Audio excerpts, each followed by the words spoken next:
Hello everyone, this is your master teacher Surabhi Gupta from Vedantu and मेरी कक्षा में आपका स्वागत है। वेलकम टू टुडे सेशन, जहां पर हम लोग करने वाले हैं the entire chapter of people as a resource like a mind map in the next 15 to 20 minutes. Guys, आज के सेशन के बाद of course people as a resource आपको चैप्टर समझ आ जाएगा, बट उसके अलावा आपको ये समझ आएगा कि किसी भी चैप्टर का माइंड मैप को कैसे बनाया जाता है। मेक श्योर दैट इज आप इस वीडियो को एंड तक देखो, ये आपके लिए बहुत ज्यादा जरूरी है।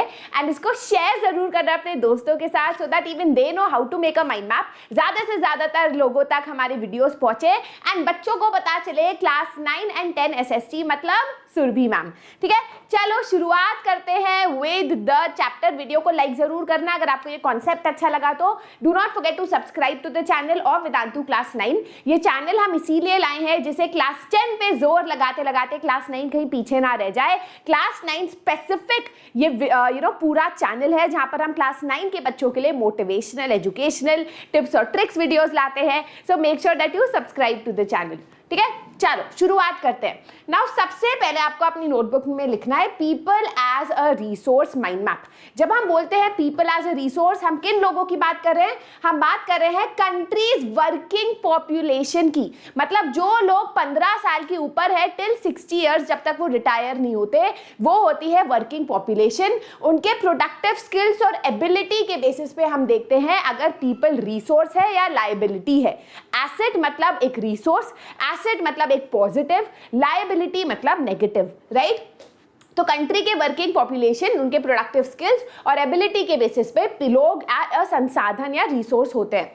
अब सबसे पहले हम लोग पढ़ते हैं इस चैप्टर में हाउ इकोनॉमिक एक्टिविटीज को कैसे डिवाइड किया जाता है। तो सबसे पहले on the basis of money या प्रॉफिट हम इकोनॉमिक एक्टिविटी को डिवाइड कर सकते हैं into marketing activity and non marketing activity. आप लोग प्लीज अपनी किताब में लिखो, I trust me as you write आपको बहुत अच्छा याद रहेगा। मार्केटिंग एक्टिविटीज वो एक्टिविटीज होते हैं जो प्रॉफिट के लिए होते हैं। फॉर एग्जांपल, अगर आज मैं 100 kg गेहूं उगा रही हूँ तो 100 kg गेहूं मैं मार्केट में बेच के उससे प्रॉफिट कमा रही हूँ। वहीं अगर मैं 100 kg गेहूं उगा रही हूँ चैरिटी में देने के लिए, है ना, या कीर्तन में देने के लिए, लोगों को खिलाने के लिए, तो उससे मेरा कुछ पैसा नहीं कमाई हो रही, तो वो नॉन मार्केटिंग एक्टिविटी हो गया, which is not for profit. Now on the basis of nature of economic activity, किस टाइप की इकोनॉमिक एक्टिविटी है, हम डिवाइड कर सकते हैं उसको into primary sector, secondary sector, tertiary sector. अब इसके बारे में आपने पढ़ा ही है काफी सालों से।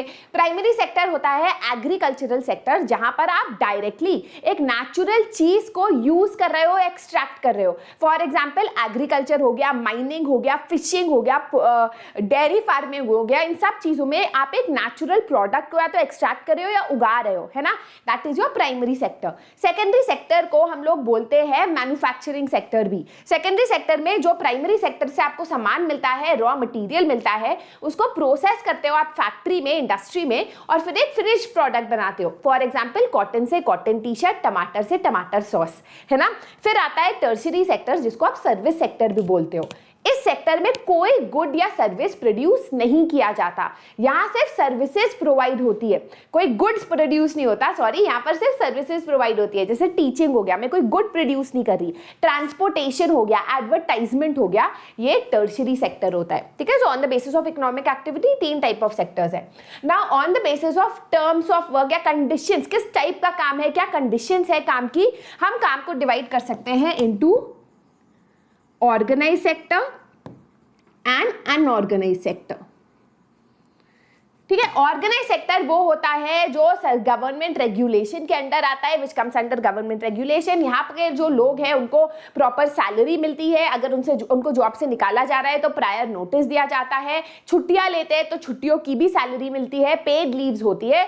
बट अनऑर्गेनाइज सेक्टर में यूजुअली वो लोग होते हैं जो वो वाले जॉब्स होते हैं जो सरकार के रेगुलेशन में नहीं आते। यहाँ पर लोगों को पेड, मतलब जैसे बहुत सारी फैक्ट्रियों में आप देखोगे कि लोग एम्प्लॉयड है बट उन्हें कभी भी निकाला जा सकता है, उनको प्रायर नोटिस नहीं दिया जाता, उनको पर डे वर्क के हिसाब से पैसा देता है, जैसे कंस्ट्रक्शन वर्कर्स हो गए, पर डे के हिसाब से उनको पैसा दिया जाता है। ये होता है आपका अनऑर्गेनाइज सेक्टर। अनफॉर्चुनेटली हम देखते हैं कि ज्यादातर वुमेन जो है, औरत जो है वो अनऑर्गेनाइज सेक्टर में होती है, क्योंकि कोई भी औरत को मैटरनिटी लीव्स नहीं देना चाहता, चाइल्ड बर्थ हेल्प नहीं देना चाहता, तो यूजुअली वुमेन को अनऑर्गेनाइज सेक्टर में रखा जाता है। ठीक है, so that is the first part. अच्छा गाइज, ये मैं तुम्हें बताने ही भूल गई कि as I told you class 9 के कुछ ऐसे चैप्टर्स हैं जिसके कॉन्सेप्ट्स क्लास 10 में भी होते हैं, और बल्कि बोर्ड एग्जाम्स आप अभी उसके कुछ क्वेश्चन सॉल्व कर सकते हो just because you know this chapter.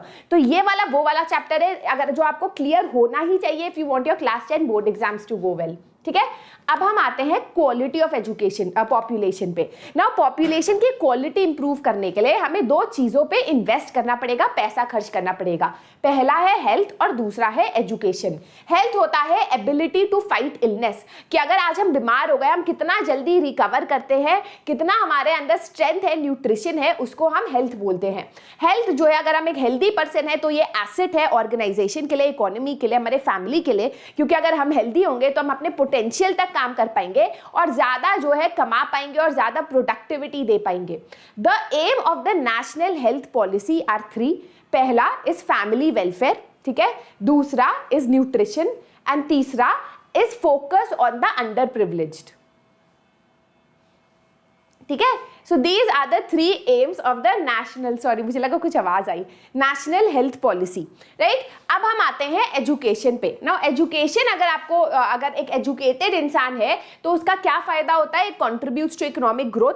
अगर एक इंसान पढ़ा लिखा है फैमिली में तो पूरे फैमिली की इनकम बढ़ती है और पूरे नेशन का इकोनॉमिक ग्रोथ होता है, नेशनल इनकम बढ़ती है, कल्चरल रिचनेस होती है, जितने एजुकेटेड लोग उतनी कल्चर हमारी बेटर होती है, एफिशिएंसी ऑफ गवर्नेंस। अगर सिटीजन एजुकेटेड हो तो हम लोग जो है, जैसे जापान का एग्जांपल ले सकते हो कि जापान में क्योंकि सिटीजन्स के ऊपर काफी पैसा खर्च किया है सरकार ने, उनको स्किल देने में, उनको हेल्दी करने में, तो सिटीजन्स ने टेक्नोलॉजी डेवलप की है जिससे कि पूरा देश ऊपर उठ रहा है, गवर्नेंस इंप्रूव हुई है, राइट। अब ये एक वर्चुअस साइकिल भी डिटरमिन करता है। तो वर्चुअस साइकिल क्या होता है कि if a person is educated तो इंश्योर करेगा कि उसकी फैमिली भी एजुकेटेड हो, बच्चे भी एजुकेटेड हो, क्योंकि उसको एजुकेशन की वैल्यू पता है। पर वैसे अगर एक पर्सन एजुकेटेड नहीं होता, वो ज्यादा अच्छी उसकी जॉब नहीं होती, तो वो वीक होता है, उसका न्यूट्रिशनल वैल्यू कम होता है, उसको एजुकेशन की वैल्यू नहीं पता होती, वो अपने बच्चों को भी नहीं पढ़ा पाता क्योंकि पैसे उसके पास नहीं होते, और फिर वो अपने बच्चों को नहीं कमा कर पढ़ा पाते, और ये विशियस साइकिल होता है।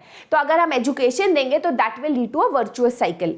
तो इंडिया में we have focused on universal access, कि हर बच्चे को पढ़ाई लिखाई का मौका मिले। इसके लिए हमने पॉलिसीज निकाली है जैसे Sarva Shiksha Abhiyan, retention and quality in elementary education, जिससे कि बच्चे स्कूल आए तो रहे और क्वालिटी ऑफ एजुकेशन अच्छी हो। इसके लिए नवोदय विद्यालय टाइप स्कूल्स हमने खोले हैं। स्पेशल एम्फेसिस ऑन गर्ल्स, क्योंकि यूजुअली देखा गया है कि हमारी सोसाइटी एक पेट्रियार्कल सोसाइटी है, पितृसत्ता सोसाइटी है, जहां पर लड़कियों को स्कूल नहीं भेजा जाता और लड़कों को भेजा जाता है, right. So that is your health and education, right. फिर the third point, the third part of the chapter is unemployment, बेरोजगारी। बेरोजगारी तब होती है कि लोग काम करने के लिए तो तैयार है बट जॉब्स ही नहीं है, इसीलिए अनएम्प्लॉयमेंट होता है। इसको हम डिवाइड कर सकते हैं into rural unemployment and urban unemployment. पहले अर्बन अनएम्प्लॉयमेंट की बात करते हैं। अर्बन अनएम्प्लॉयमेंट का वन पार्ट होता है एजुकेटेड अनएम्प्लॉयमेंट। एजुकेटेड अनएम्प्लॉयमेंट मतलब कि बहुत सारे लोग पढ़े, पेक्यूलियर है टू इंडिया कि लोग पढ़े लिखे हैं, लोगों ने एमफिल की है, इंजीनियरिंग की है, फिर भी जो है मार्केट में जॉब्स नहीं है। ये इसीलिए होता है कि जो स्किल्स उन्होंने कॉलेज में सीखी है वो स्किल्स की डिमांड नहीं है मार्केट में। ऐसे सिचुएशन में सरकार को फोकस करना चाहिए on providing skills to our youth, वैसे स्किल्स जो मार्केटेबल है, जो मार्केट में जिसकी डिमांड है। इसलिए आप देखोगे बहुत सारे लोग एमफिल पीएचडी करके, इंजीनियरिंग करके क्लर्क की नौकरी पे अप्लाई कर रहे हैं, क्योंकि उनके खुद की जो स्किल्स है उसकी डिमांड नहीं है मार्केट में, और जिन स्किल्स की डिमांड है मार्केट में वो उनके पास नहीं है। ठीक है, that is one big problem. Rural unemployment में आए तो there are two major problem, seasonal unemployment, disguise unemployment. One of the biggest problem of India is disguise unemployment, जहां हम देखते हैं कि एग्रीकल्चर में जितने लोगों की जरूरत है उससे ज्यादा लोग एग्रीकल्चर में एम्प्लॉयड है। इसका मतलब अगर एक फील्ड में 10 लोग लगे हुए हैं बट अगर 8 हटा भी दो तब भी उतना ही प्रोडक्शन होगा, तो इसको बोलते हैं डिस्गाइज अनएम्प्लॉयमेंट या छुपा हुआ अनएम्प्लॉयमेंट। मुझे बहुत मजा आता है बोलने बोलने में जैसे आप लोग करते हो डिस्गाइज्ड पढ़ाई, 10 घंटे में एक चैप्टर निपटाते हो पर एक्चुअली 1 घंटे में भी चैप्टर निपट सकता है। 9 घंटे की डिस्गाइज्ड पढ़ाई करते हो आप, झूठी पढ़ाई, है ना, ये होता है डिस्गाइज्ड अनएम्प्लॉयमेंट। फिर है हम सीजनल अनएम्प्लॉयमेंट, जिसमें आप कुछ 1-2 महीने आपको नौकरी मिलती है, फिर बाकी साल के महीनों में आप बेरोजगार रहते हो। फॉर एग्जाम्पल दिवाली फैक्ट्री में आपको दिवाली के टाइम तो नौकरी मिल गई, बाकी टाइम कुछ नहीं है। एग्रीकल्चर में आपको कुछ टाइम के लिए तो हार्वेस्टिंग के टाइम या बीज बोने के टाइम तो आपको काम मिल गया, बाकी टाइम जो आप बेरोजगार हो। ये इसलिए है क्योंकि हमारे विलेजेस में स्मॉल स्केल इंडस्ट्री नहीं है, कॉटेज इंडस्ट्री नहीं है, तो जो फार्मर्स के पास कोई और अपॉर्चुनिटी नहीं होती। मल्टीपल क्रॉपिंग इतना ज़्यादा नहीं है। अभी भी हमारे यहाँ जो फार्मर्स है वो मॉनसून पे, रेन पे डिपेंड करते हैं अपने क्रॉप्स के लिए। तो इसीलिए अगर मल्टीपल क्रॉपिंग नहीं कर पाते, एक ही क्रॉप ग्रो कर पाते हैं, इरिगेशन फैसिलिटी इसीलिए सरकार को प्रोवाइड करनी चाहिए फार्मर्स को। एंड तीसरा है lack of commercialisation of agriculture. अभी भी ज़्यादातर फार्मर्स छोटे फार्मर्स हैं, वो उतना ही ग्रो कर पाते हैं जितना उनको ज़रूरत है सर्वाइवल के लिए। अभी भी उनकी आमदनी इतनी नहीं बढ़ी कि वो कुछ और कर पाए, उनकी आमदनी उतनी ही है कि वो अपने आप का ही पेट भर पाए। इन तीनों रीजंस की वजह से हम देखते हैं कि काफ़ी सीजनल अनएम्प्लॉयमेंट है हमारे देश में। ठीक है, अब कॉन्सिक्वेंसेस क्या है अनएम्प्लॉयमेंट का? पहला है it is wastage of man power. इतना आदमी है, अगर इस आदमी को हम पढ़ाएंगे, लिखाएंगे, हेल्दी बनाएंगे तो कितना हमारा नेशनल इनकम ग्रो होगा, तो it is a wastage of man power. दूसरा है not enough money to support family leads to a vicious cycle. अगर इंसान के पास पैसा नहीं होता है और पढ़ नहीं पाता तो वो एक मैनुअल लेबर लेता है जिसमें ज़्यादा स्किल की ज़रूरत नहीं होती, पर फिर वो अपने बच्चे को भी नहीं पढ़ा लिखा पाएगा, वो कभी हेल्दी नहीं हो पाएगा। तो एक विशियस साइकिल क्रिएट हो जाती है जिससे ब्रेक करना, उस गरीबी से निकलना बड़ा मुश्किल हो जाता है। तीसरा है tends to increase economic overload. मतलब अगर ज़्यादातर लोग हमारे इकोनॉमी में अनएम्प्लॉयड हैं, तो जैसे अगर आप अनएम्प्लॉयड हो तो आप अपने मम्मी पापा के ऊपर डिपेंडेंट हो जाते हो। तो एक इंसान जो कमाने वाला है उस पर काफ़ी ज़्यादा लोग डिपेंडेंट हो जाते हैं, उसे ओवरलोड हो जाता है। इससे हमारी इकोनॉमी डिप्रेस्ड हो जाती है, खुश तो होगी नहीं, डिप्रेस्ड हो जाती है, नीचे गिरने लगती है। ठीक है, एंड ऑफ कोर्स हमारी क्वालिटी ऑफ लाइफ पे भी इम्पैक्ट आता है, क्योंकि पढ़ाई नहीं तो नौकरी नहीं तो क्वालिटी ऑफ लाइफ नहीं। ठीक है, नाउ हमारे सामने क्या क्या चैलेंजेस हैं। पहला है जेंडर बेस्ड डिफरेंस। आगे अभी भी अगर आप देखोगे हेल्थ और एजुकेशन दोनों में ही लड़कियां पीछे है, लड़कियों को स्कूल नहीं भेजा जाता, न्यूट्रिशनली भी लड़कियां पीछे रहती है। काफ़ी हमारे यहाँ इन्फेंट मोर्टेलिटी रेट कम हुआ है, बेटर हुआ है, लेकिन अभी भी हाई है। तो these are some gender based differences. दूसरा है इंटर स्टेट डिफरेंस, चाहे वो हेल्थ हो या एजुकेशन हो, दोनों में हमें इंटर स्टेट डिफरेंस दिखता है। अगर हम लिटरेसी रेट की बात करें तो केरला काफ़ी हाई पे है 94% और बिहार 62% पे। वैसे अगर हम हेल्थ की बात करें तो is a huge inter state differences जिसको हमें इम्प्रूव करना है। तीसरा है poor quality schooling and high drop out rate.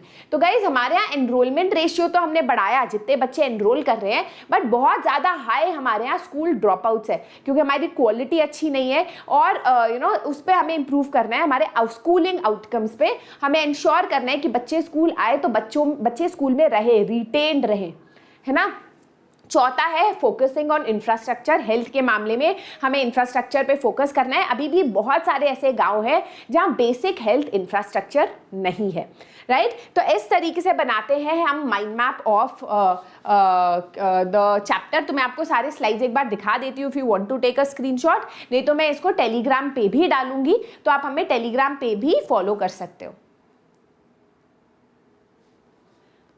All right, तो guys that is it, those are all the important points of the chapter people as a resource. इसके अलावा कुछ 3-4 स्टैटिस्टिक्स है जो आपको इस चैप्टर को पढ़ लेना चाहिए। एग्जाम में डायरेक्टली नहीं आता इतना डिटेल में, but this is the basic framework जो आपको याद रखना ही रखना है। Make sure that you make such a mind map अपने नोटबुक में, और मुझे जरूर इंस्टाग्राम पे भेजना अपना माइंड मैप surabhi_nerd_alert। तो इंस्टा पे भेजोगे, I will definitely put your name up कि देखो ये माइंड मैप बनाया बच्चे ने। हाँ, आप हमें टेलीग्राम चैनल पे जरूर फॉलो कीजिएगा, जहाँ पर मैं सारे सेशंस का PDF भी डालती हूँ, right. So that is it, I hope you like today's session. This is your master teacher Surbhi signing out. See you in the next class. Bye bye. Have an amazing day. Video को like जरूर करना। अगर आपको ऐसे sessions और चाहिए, comment में जरूर बताना कौन से चैप्टर का ऐसा सेशन चाहिए। Bye bye.